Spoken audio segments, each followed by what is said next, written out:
Minute का dictation है OP Shukla ji से। प्रश्न पत्र संख्या 1986 87।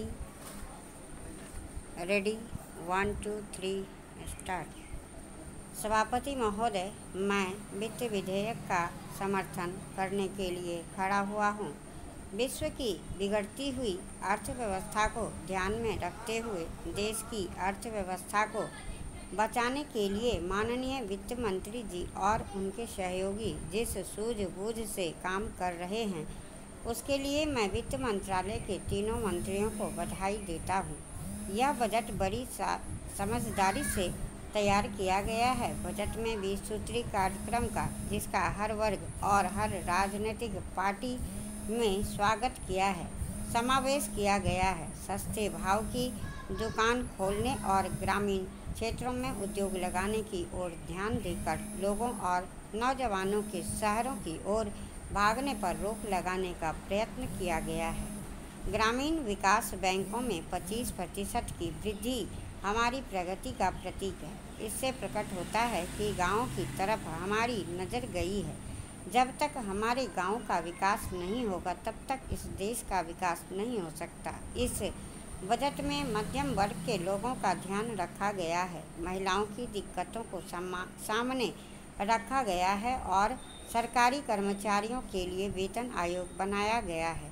ये सब स्वागत योग्य कदम है। विरोधी पार्टियों के सदस्यों ने इस बजट के बारे में जो आपत्तियां उठाई थी, उनको ध्यान में रखकर वित्त मंत्री ने करों में राहत देने के बारे में कल जो घोषणा की है, मैं उसका भी स्वागत करता हूं और उसके लिए उनकी प्रशंसा करता हूं। कुछ परिस्थितियां अभी पैदा हुई है, जैसे उत्तर प्रदेश में गन्ने के संबंध में कठिन स्थिति बनी। स्वयं प्रधानमंत्री जी ने उसमें रुचि ली और भारत सरकार की ओर से राहत देने की घोषणा की गई और उसको तुरंत लागू भी किया गया। साथ ही साथ महाराष्ट्र में कपास की जो स्थिति पैदा हुई, उसको भी ध्यान में रखते हुए माननीय वित्त मंत्री जी ने रिजर्व बैंक को 12 करोड़ रुपये की सहायता देने का आदेश किया। ये ऐसी परिस्थितियां हैं जो अचानक खड़ी हो जाती हैं, लेकिन वित्त मंत्रालय बड़ी समझदारी से फ़ौरन उनके संबंध में कार्रवाई करता है। इसी प्रकार जो बेमौसम बरसात हुई, उसका गेहूं की फसल पर असर पड़ा, उस पर भी भारत सरकार ने ध्यान दिया। ये ऐसी बातें हैं जिन पर टीका करना बड़ा सरल है। हर व्यक्ति अपने क्षेत्र में विकास चाहता है, लेकिन दूसरी ओर करों की आलोचना भी की जाती है। इससे अच्छा निकाल तो राष्ट्र का उद्धार नहीं कर सकता है। देश में जो उत्पादन होगा और जो कर वसूल होगा, उसी के द्वारा देश के हर क्षेत्र का विकास हो सकता है। यदि कर बढ़ते हैं तो विरोधी दल उसकी आलोचना करते हैं, लेकिन यदि हम सारे बजट पर निष्पक्ष होकर विचार करें तो हम देखेंगे कि यह बजट हर दृष्टि से बहुत ही सुंदर और स्वागत योग्य बजट है। सभापति महोदय, मैं इस बिल का समर्थन करता हूँ। मैं इस बिल का समर्थन विशेष रूप से इसलिए करता हूँ कि इसमें इस प्रकार की व्यवस्था की गई है जिनका उल्लेख बिल के उद्देश्यों में किया गया है। इस बिल में ऐसी मोटर गाड़ियों पर कर बढ़ाने का प्रावधान है जिनका बड़े आदमी प्रयोग करते हैं या उनके द्वारा करवाया जाता है, लेकिन जिस मोटर गाड़ी को एक अपाहिज या कमज़ोर वर्ग का आदमी चलाता है, उस पर कर में कोई वृद्धि नहीं की गई है। यह एक अच्छी परंपरा है और इससे हमारी महान नेता श्रीमती इंदिरा गांधी और हमारी सरकार को समाजवादी समाज की स्थापना करने में काफ़ी सहायता मिलेगी। दिल्ली में सड़क कर की वसूली एक विशेष कार्यालय द्वारा की जाती है। वह खर्च करने के बाद बची धनराशि को दिल्ली निगम आदि को दे देता है। वे सड़कों की मरम्मत पर और दूसरी सुविधा देने पर इसको खर्च करते हैं और यही इस राशि का एकमात्र लक्ष्य होता है। अध्यक्ष महोदय, मैं खास तौर से एक बात दिल्ली के बारे में कहना चाहता हूँ। यहाँ पर भारत सरकार के कार्यालय और दूसरे देशों के दूतावास हैं। बड़े बड़े अमीर लोगों की कॉलोनियाँ की सड़कें बहुत अच्छी हालत में हैं, लेकिन पुरानी दिल्ली और देहाती इलाकों में यदि सड़क पर दृष्टि डाली जाए तो बहुत ही खराब हालत है। दिल्ली ऐसा शहर है जो पूरे देश का हृदय है। यह भारत की राजधानी और एक बड़ा नगर है। यहाँ हर साल लोगों की संख्या बढ़ती जा रही है, जिसके कारण नई बस्तियाँ और कॉलोनियाँ बनती जा रही हैं।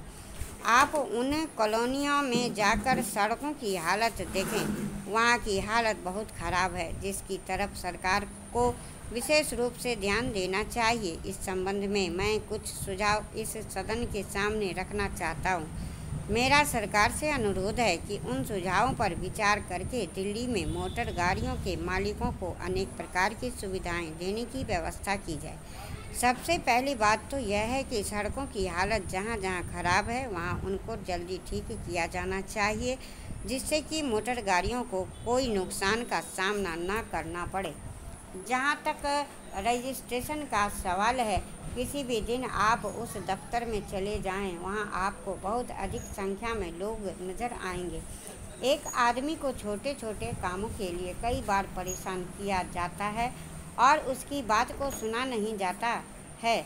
मैं माननीय मंत्री जी से निवेदन करना चाहता हूँ कि इस लाइसेंस प्रणाली में सुधार लाया जाए, जिससे लोगों को किसी प्रकार की परेशानी का सामना न करना पड़े। बहुत से लोग करों की चोरी भी करते हैं। ऐसे लोगों की देश में कमी नहीं है। इन लोगों के खिलाफ आपको उचित कार्यवाही करनी चाहिए। मैं आपको धन्यवाद देता हूं कि आपने मुझे बोलने का समय दिया। उपाध्यक्ष महोदय, हमारे देश के अधिकांश लोग खेती पर निर्भर करते हैं और इसलिए खेती पर आधारित उद्योगों की इस देश में अधिक आवश्यकता है। देश से बेरोजगारी को खत्म करने के लिए, कृषि उत्पादन को बढ़ाने के लिए कृषि पर आधारित उद्योगों की स्थापना का इस देश में बड़ा भारी महत्व है और उसे इस बजट में अधिक से अधिक प्रोत्साहन दिया जाना चाहिए। मैं वित्त मंत्री जी से निवेदन करना चाहता हूं कि खेती के उद्योग आदि के लिए हमारे बजट में अधिक गुंजाइश की ज़रूरत होनी चाहिए। इससे हमारे देश के बेरोजगारों और किसानों को काफ़ी लाभ होगा और हमारे कृषि उत्पादन में भी उन्नति होगी तथा इसके साथ ही साथ हमारे किसान भाइयों को भी रोजगार मिलेगा। वित्त मंत्री जी ने काफ़ी अच्छा बजट पेश किया है, लेकिन खेती के उद्योगों के लिए इसमें विशेष व्यवस्था करने और इसमें अधिक धन लगाने की अधिक आवश्यकता है। इस योजना में हमारी प्रधानमंत्री द्वारा जो 20 सूत्री कार्यक्रम इस देश में चालू किया गया है, उससे हमारे गरीब और पिछड़े वर्ग के लोगों का काफ़ी हित हो सकता है। मैं निवेदन करता हूं कि कमज़ोर वर्ग के लोगों के लिए पशुओं को खरीदने तथा आवास और दूसरी आवश्यकताओं के लिए धन की व्यवस्था की जाए। आज यह कार्यक्रम हमारे देश में बड़े जोर से और बड़ी जिम्मेदारी से लागू किया जा रहा है। इसमें संदेह नहीं है कि इससे हमारे देश के गरीब लोगों को काफ़ी लाभ पहुंचेगा। हमारे देश में मध्य प्रदेश काफ़ी पिछड़ा हुआ है। मध्य प्रदेश में खनिज और वन देश में सबसे ज़्यादा हैं। हमारे मध्य प्रदेश में 20% खनिज उत्पादन है और 30% वन है। मैं वित्त मंत्री जी से निवेदन करना चाहता हूं कि हमारे प्रदेश में इस तरह के उद्योगों और कार्यों के लिए अधिक से अधिक धन की व्यवस्था की जाए। एक दृष्टि से मध्य प्रदेश सबसे आगे है, लेकिन फिर भी यह अन्य राज्यों की तुलना में पिछड़ा हुआ है। यहाँ से 1000 टन कोयला प्रतिदिन देश भर में जाता है। मैं निवेदन करूँगा कि कोयले की खानों के पास ताप बिजली घर बनाए जाएं, ताकि हमारे प्रदेश की आवश्यकता को भी पूरा किया जा सके और देश को सस्ते दामों पर बिजली मिल सके। महोदय, सिंचाई के लिए भी हमारे प्रदेश को अधिक धन दिया जाना चाहिए। इस तरफ भी ध्यान दिया जाना चाहिए कि सिंचाई का खर्च पिछले 1 साल में दोगुना हो गया है। इसका कारण चाहे योजना बनाने में कमी हो या चाहे प्रशासनिक व्यवस्था में कमी हो, इसके कारणों का पता लगाकर आवश्यक उपाय किए जाने चाहिए। मैं निवेदन करना चाहता हूं कि वित्त मंत्री राज्यों के मंत्रियों से विचार विमर्श करके इस व्यवस्था में सुधार लाने की कोशिश करें। हमारे देश में विकास कार्यों को आगे बढ़ाने के लिए शांति और व्यवस्था की बहुत आवश्यकता है। इससे देश की आत्मनिर्भरता बढ़ेगी। सभापति महोदय, राष्ट्रपति जी के अभिभाषण पर जो धन्यवाद का प्रस्ताव सदन के सामने प्रस्तुत है, उसका समर्थन करने के लिए मैं खड़ा हुआ हूँ। राष्ट्रपति जी का जो अभिभाषण है, उसमें देश के लिए नई दिशा का